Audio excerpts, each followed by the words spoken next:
Hello friends, welcome to all of you in world of coding. कैसे हो दोस्तों? बढ़िया। आज हमारा लेक्चर 4 स्टार्ट करेंगे। इसमें हम टाइप्स ऑफ इंस्ट्रक्शन देखेंगे। अगर आपने इससे पहले के लेक्चर्स नहीं देखे हैं तो आप इसी चैनल के प्लेलिस्ट में जाकर के देख सकते हैं। आप इस वीडियो को पूरा देखिए, पसंद आने को लाइक कीजिए, अपने दोस्तों में शेयर कीजिए और इस चैनल को सब्सक्राइब कीजिए। चलिए शुरू करते हैं।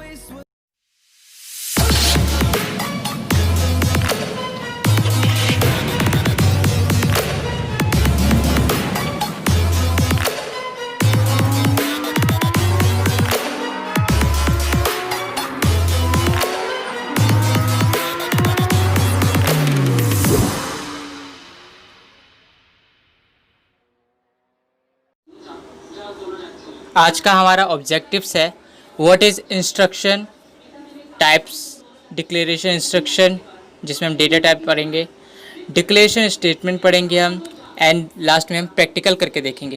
चलिए इंस्ट्रक्शन देखते हैं। इंस्ट्रक्शन किसे कहते हैं? प्रोग्राम स्टेटमेंट कॉल इंस्ट्रक्शन, यानी कि हम जो भी प्रोग्राम बनाते हैं उसमें हम जो भी स्टेटमेंट लिखते हैं उसे हम इंस्ट्रक्शन कहते हैं। जैसे कि प्रिंट एफ हेलो, ये हमारा एक स्टेटमेंट हो गया। इसी तरह के स्टेटमेंट हम बहुत सारे प्रोग्राम्स में लिखते हैं और इन इंस्ट्रक्शन को हम कमांड्स भी कहते हैं। ठीक है, समझ में आ गया आपको? There are basically 3 types of instruction in C. First, type declaration instruction. Second, arithmetic instruction. Third, control instruction. यानी कि टाइप डिक्लेरेशन इंस्ट्रक्शन मतलब जैसे कि हमने डेटा टाइप को डिक्लेयर किया कि डेटा हमारा किस टाइप का है, इंट टाइप का है, कैर टाइप का है या फिर फ्लोट टाइप का। ये सारा हमारा टाइप डिक्लेरेशन इंस्ट्रक्शन के अंदर आता है। ठीक है। अर्थमेटिक इंस्ट्रक्शन के यानी कि जो भी हम मैथमेटिकल्स वगैरह कुछ भी करते हैं, जैसे कि प्रिंट एफ करना है या फिर x+5, ये जितने भी तरह के इंस्ट्रक्शन होते हैं वो अर्थमेटिक इंस्ट्रक्शन के अंदर आते हैं। फिर आता है कंट्रोल इंस्ट्रक्शन। कंट्रोल इंस्ट्रक्शन के अंदर हम इफ़ एल्स जानते हैं, इफ़ स्टेटमेंट क्या होता है, एल्स स्टेटमेंट क्या होता है, लूप्स जानते हैं हम, लूप्स के अंदर हम फॉर लूप्स जानते हैं, वाइल लूप जानते हैं, डू वाइल लूप्स जानते हैं। ठीक है, कंट्रोल इंस्ट्रक्शन के अंदर आता है। ठीक है, एक एक करके हम ये सारे कुछ क्लियर करते जाएंगे। ओके, नेक्स्ट है हमारा, अब एक एक करके देख लेते हैं। The purpose of each of this instruction is given below. Type declaration instruction to declare the type of variables used in C program. जैसे मैंने आपको पहले बता दिया है, इन टाइप का है, फ्लोट टाइप का, किस टाइप का उसको हम डिक्लेयर करेंगे उसे हम डिक्लेरेशन इंस्ट्रक्शन कहते हैं। अब आता है arithmetic instruction to perform arithmetic operation between constant and variables. अब मैंने आपको पहले पिछले लेक्चर्स में बता रखा है कॉन्स्टेंट किसे कहते हैं, वेरिएबल्स किसे कहते हैं। कॉन्स्टेंट और वेरिएबल के बीच में जो हम अर्थमेटिक ऑपरेशन परफॉर्म करते हैं उसी को हम अर्थमेटिक इंस्ट्रक्शन कहते हैं। ठीक है। आता है तीसरा, control instruction to control the sequence of execution of various statement in a C program. यानी कि हम स्टेटमेंट को कंट्रोल कर सकते हैं, लूप लगा के हम कंट्रोल कर सकते हैं कि कौन सा स्टेटमेंट कितनी बार चलना चाहिए हमारे प्रोग्राम के अंदर।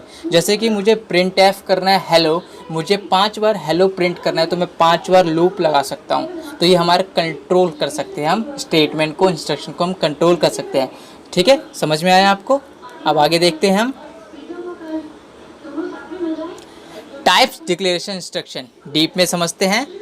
This instruction is used to declare the type of variables being used in the program. Okay, any variable used in the program must be declared before using it in any statement. यानी कि हमें पहले declare करना पड़ता है उस variable को use करने से। हम बिना डिक्लेयर किए किसी भी वेरिएबल को यूज़ नहीं कर सकते अपने प्रोग्राम में। ओके, समझ में आया आपको? The type declaration statement is written at the beginning of main function. हमारा मेन फंक्शन हर एक सी प्रोग्राम के अंदर होता है। जैसे ही हमने एक मेन फंक्शन बनाया, क्योंकि हमारा जो प्रोग्राम होता है उसमें सबसे पहले मेन फंक्शन ही चलता है, तो मेन फंक्शन में हमें सबसे पहले डिक्लेयर करना पड़ता है किस टाइप का हमारा वेरिएबल है। ओके, तो हम टाइप डिक्लेरेशन इंस्ट्रक्शन हम मेन फंक्शन के स्टार्टिंग में ही हम स्टार्ट करते हैं यूज़ करना। ओके, हमारा नेक्स्ट है, देख लेते हैं किस टाइप के डिक्लेरेशन होते हैं। डिक्लेरेशन स्टेटमेंट, जैसे कि हम लिखेंगे int a, b equal to 5 और हम सेमीकोलन लगा देंगे। यहाँ पे आपको मैं समझा देता हूँ यहाँ पे क्या हो रहा है। ये जो हमारा इंट है, इंट हमारा डेटा टाइप है। हमारे डेटा टाइप्स होते हैं इंट, कैर, फ्लोट, डबल, वॉइड। अब हम इंट टाइप का मतलब बता देता हूँ मैं आपको। इंट टाइप मतलब जो इंटीजर्स होते हैं उसे हम इंट टाइप यहाँ पे लिखते हैं। जैसे कि ए में कौन सा, ए हमारा वेरिएबल का नेम है, तो ए में हम क्या असाइन कर सकते हैं, हम उसमें नंबर्स असाइन कर सकते हैं जो इंटीजर्स हो, जैसे कि -1, 1, 2, 3, 0, ये सारे इंटीजर्स तो हम इसमें ए में असाइन कर सकते हैं। और जैसे ही हम इसे डिक्लेयर करते हैं, हम बहुत सारे वेरिएबल्स को एक साथ डिक्लेयर कर सकते हैं।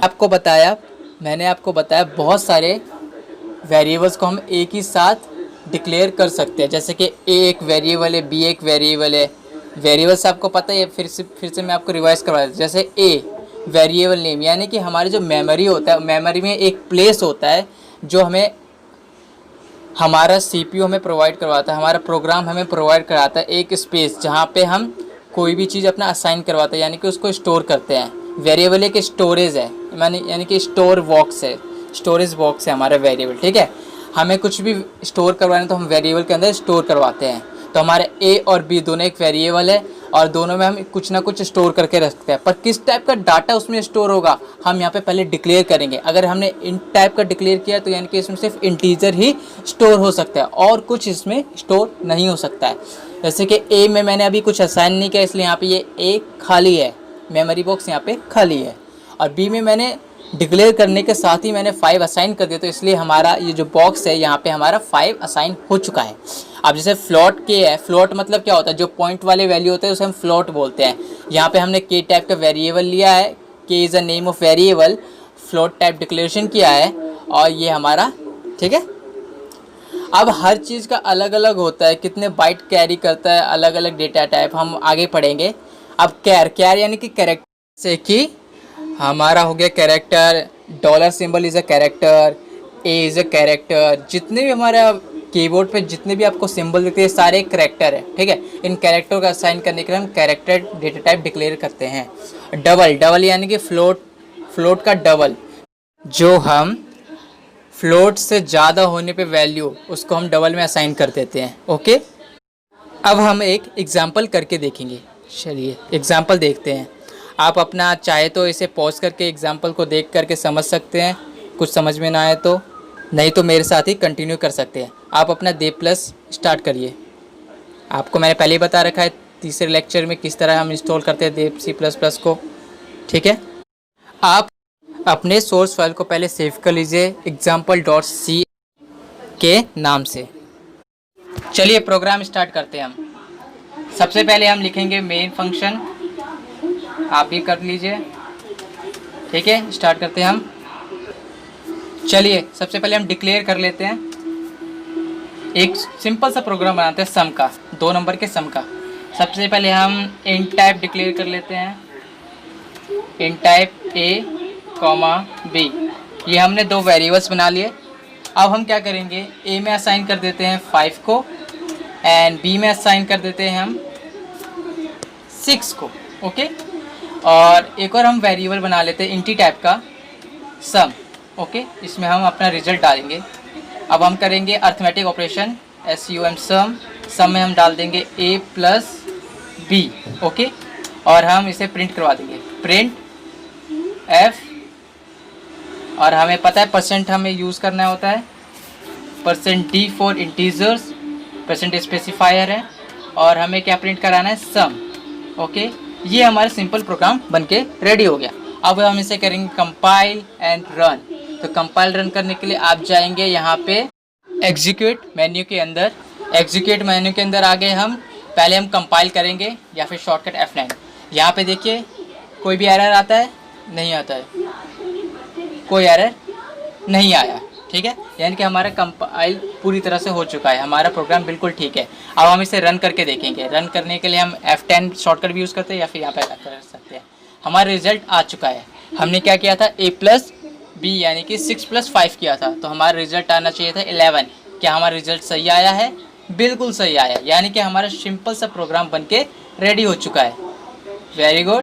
अगर आपको कुछ समझ में नहीं आता है तो आप कमेंट करके मुझसे ही पूछ सकते हैं, मैं आपके कमेंट का रिप्लाई ज़रूर करूँगा, ठीक है। अगर आपको कुछ भी समझ में नहीं आता है, जैसे कि आपको वेरिएबल समझ में नहीं आता, वेरिएबल किसे कहते हैं, तो आप पिछले वीडियोस को रेफ़र कर सकते हैं, पिछले वीडियोस को जा कर के देख सकते हैं। ओके, एक बार वेरीफाई कर लीजिए। हमने बनाया था एक मेन फंक्शन सी के अंदर, हमारा फाइल का नाम है example.c, ठीक है, सबने सेव कर लिया। मेन फंक्शन के अंदर हमने बनाया, डिक्लेयर किया सबसे पहले, ये हमारा डिक्लेरेशन स्टेटमेंट हो गया। मैंने आपको दो चीज़ बता दिया, ये है डिक्लेरेशन स्टेटमेंट, फिर दूसरा है अर्थमेटिक इंस्ट्रक्शन। हमने दोनों का यूज़ करके देखा। अब कंट्रोल इंस्ट्रक्शन हम अपने अगले लेक्चर्स में देखेंगे किस तरह यूज़ किया जाता है। हमारा प्रोग्राम बिल्कुल सही था, हमारा आउटपुट भी बिल्कुल सही आया। I hope you understand everything, जो कुछ भी मैंने आपको समझाया। Thank you for watching this video. जुड़ा है हमारे साथ, ठीक है, और सी लैंग्वेज सीखिए बिल्कुल फ्री में, from beginners to advance. Bye bye, मिलते हैं नेक्स्ट वीडियो में।